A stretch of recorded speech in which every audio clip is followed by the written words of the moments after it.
Today we're going to talk about gardening for seniors, why it's beneficial for them, why they should get out into nature, and my top 7 tips for ways to make it easier and safer for seniors to continue gardening.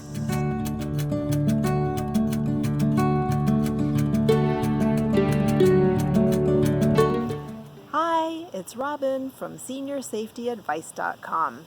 Tune in to us every Friday when we release a new video on ways to age in place safely.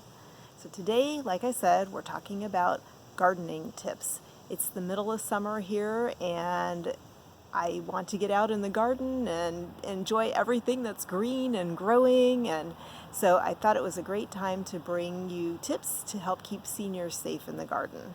So first of all, what are the benefits of gardening? Well, gardening is great both emotionally and physically and mentally. Emotionally, I just think, for me, it's great to get out into nature. It's peaceful. I can forget about the stress of whatever's going on in the world and just enjoy my plants and my backyard.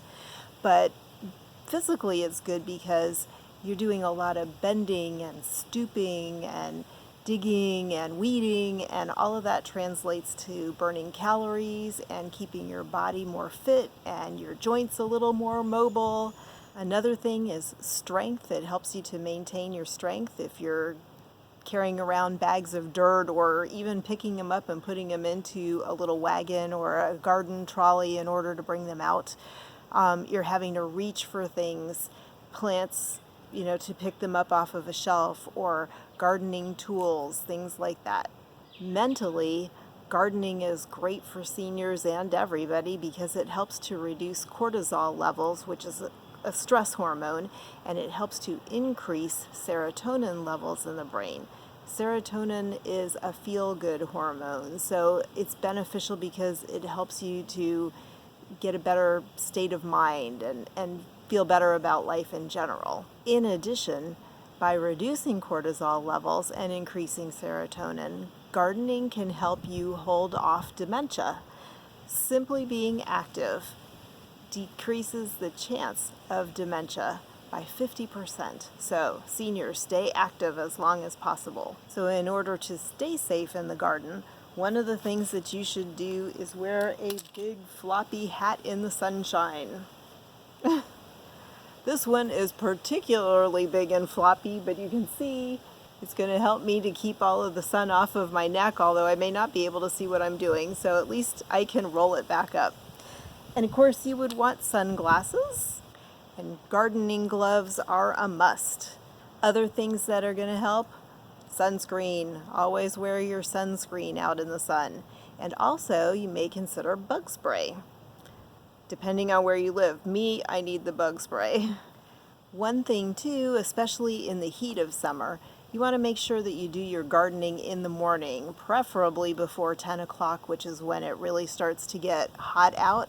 And if you're going to be out in the heat, you want to make sure that you try and limit yourself to being out in the actual direct sunshine to just maybe 10 minutes or so at a pop, and then try and get into the shade and cool down a little bit. And you really should probably limit your gardening in the heat of summer to maybe 2 or 3 times at most in a week. One other thing too is to make sure that you have a jug of water with you and drink from it a lot so that you stay hydrated. When you're working out in the garden, especially in the summer heat, you're losing a lot of your fluids through sweating, which is going to dehydrate you. So you want to be sure that you're drinking enough water. And one last thing, you may consider wearing a mask. We've all gotten used to those in this era of COVID-19, so everybody should have a mask.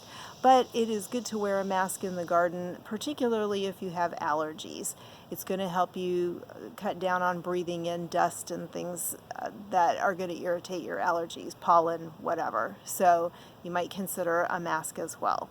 So my first tip to help make gardening safer for seniors is to make sure that the garden is actually accessible for them. You can see my steps in the background. That would not work for somebody who was using a walker, obviously not for somebody who's using a wheelchair. So you want to make sure that, if at all possible, the person has a cement path to walk on, or this is made out of pavers, as you can see.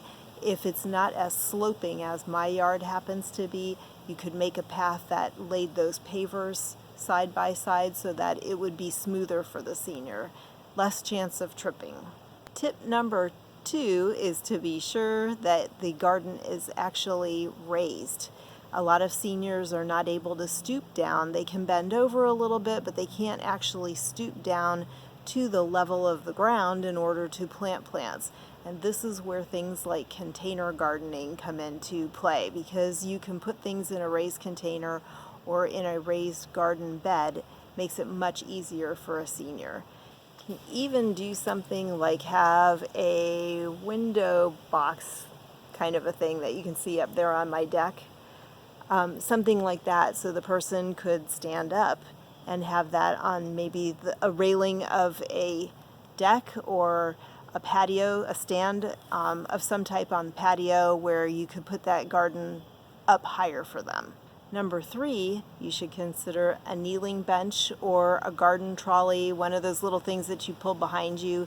You can use the garden trolley to carry some of the things out with you, and then it provides a seat for the senior to sit on. You might also consider a kneeling bench. Some of them have a handle like you would use maybe to get out of a bed or a bathtub. They have those that are taller, and you can use it for leverage to help get up from the kneeling bench. Tip number 5, consider not weeding. As much as you would like to do that, consider not weeding if your balance is poor. You don't need to be bending over and then falling over in the garden and possibly breaking a bone.